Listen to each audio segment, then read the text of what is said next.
Bonjour à tous. Hier, nous avons vu un exemple concret de la mauvaise utilisation d'un CDI pour tes finances. Aujourd'hui, on prendra le cas de figure où tu décides de prendre un crédit pour acheter un immeuble que tu mettras en location. Tu verras que ce type d'investissement te permettra d'asseoir un patrimoine immobilier en Europe, aux États-Unis, partout où tu te trouves, si tu le fais en prenant les bonnes décisions. Donc, sans plus tarder, allons traiter le cas.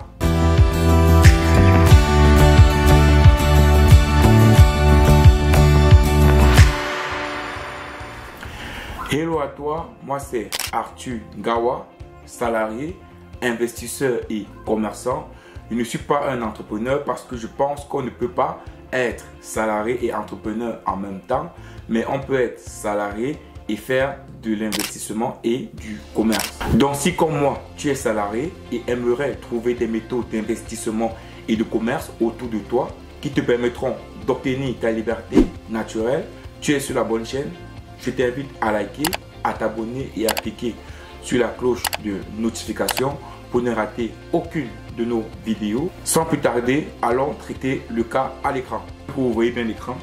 Donc le cas d'aujourd'hui, c'est presque similaire au cas d'hier. Hier, nous avons vu un cas où Patrick décide de prendre un crédit immobilier pour acheter une maison qui sera sa maison principale. Hier, nous avons montré comment ce type d'investissement immobilier, dès son premier contrat, est en fait un mauvais investissement. Si tu n'as pas vu la vidéo d'hier, je t'invite en description pour cliquer sur le lien en description où tu verras que acheter un bien immobilier en Europe, en Amérique, dès l'obtention de son premier contrat à durée indéterminée est un mauvais investissement.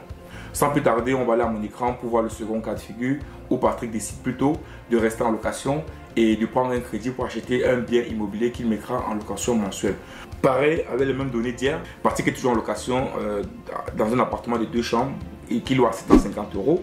Il a toujours son CDI et il gagne toujours 2500 € net par mois. Il décide de prendre un crédit de 250 € sur 25 ans, moyennant des redevances mensuelles de 1000 € par mois, avec intérêt, bien sûr. Donc l'exemple qu'on prend aujourd'hui, c'est quasiment le même exemple qu'on a pris hier. Donc ce sont les mêmes données. Dans ce cas de figure, Patrick achète la maison pour mettre en location et non pour y habiter. Comme tu peux voir à l'écran, ici Patrick verse un loyer de 750 € chaque mois.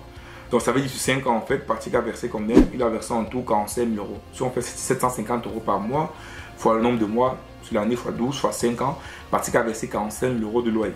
Mais Patrick a acheté un bien qu'il a mis en location. Et ce bien qu'il a mis en location, supposons qu'il a mis en location à 900 € par mois. Donc Patrick a le bien qu'il a acheté à 250 000 €, et il reçoit chaque mois un revenu de 900 € sur ce bien. Qu'est-ce que ça signifie? Patrick a pris un crédit où il rembourse 1000 € chaque mois, mais il reçoit 900 € de revenus locatifs. Dans d'autres termes, Patrick ne rembourse effectivement à son banquier que 100 € par mois. Et donc ici, si on calcule rapidement son taux d'endettement, tu verras que le taux d'endettement de Patrick est de 4%. Avec l'exemple d'hier, le taux d'endettement de Patrick était de 40%. Donc, il n'avait plus la possibilité de prendre un crédit. Mais dans ce cas de figure, vous voyez moi qu'il peut encore prendre un crédit. Et donc, dans ce tableau ici, on peut voir les charges de Patrick en termes de locatif. Son loyer lui coûte 750 € par mois. Et le remboursement de son crédit lui coûte 1000 € par mois. Mais comme il reçoit 900 € par mois de revenus locatifs, dans d'autres termes, il reverse à son banquier chaque mois 100 €. Donc, en fait, ses dépenses totales en immobilier par mois est de 850 €. Par mois, en fait, il dépense 850 € pour les biens immobiliers.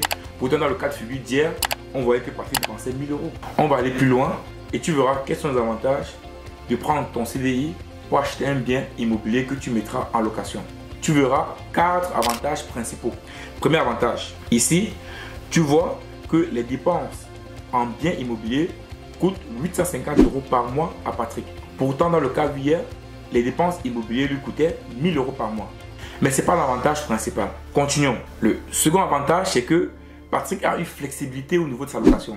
Qu'est-ce que ça signifie? Patrick, aujourd'hui, loue un appartement de 750 € par mois. Mais par exemple, si Patrick tombe au chômage ou perd son emploi, il peut facilement quitter son appartement de 750 € par mois pour prendre un appartement plus moins cher. Ou bien, même s'il ne perd pas son boulot, il peut trouver un appartement ou une maison à un prix attractif. Il déménage pour aller dans cet appartement vivre. Donc, tu vois avec moi que ici, il a une grande flexibilité. Alors que dans le premier cas, vu hier, Patrick, s'il perd son boulot, vu qu'il a un remboursement de 1000 € par mois, il n'y a pas moyen qu'il déménage. Cette flexibilité-là, c'est aussi un autre avantage important lorsque tu décides de prendre un crédit et de mettre la maison en location. Le troisième avantage, c'est le financement du crédit. Dans le cas d'hier, tu vois que c'est Patrick qui finance le crédit avec son salaire. Or, pourtant, dans ce cas de figure, Patrick finance son crédit avec les loyers qu'il reçoit des locataires. Premier cas de figure, Patrick finance le bien avec son salaire. Deuxième cas de figure, Patrick finance son crédit avec les loyers perçus par les différents locataires. Donc, il est plus intéressant de prendre un crédit et de mettre l'immeuble en location que de prendre un crédit pour sa résidence principale. Et en plus, tous les travaux que tu effectueras dans cette maison seront déductibles. Alors que quand c'est ta résidence principale, les travaux généralement ne sont pas déductibles. Le quatrième avantage, qui est l'avantage, je dirais, le plus important si tu veux te faire un gros patrimoine financier, c'est le taux d'endettement.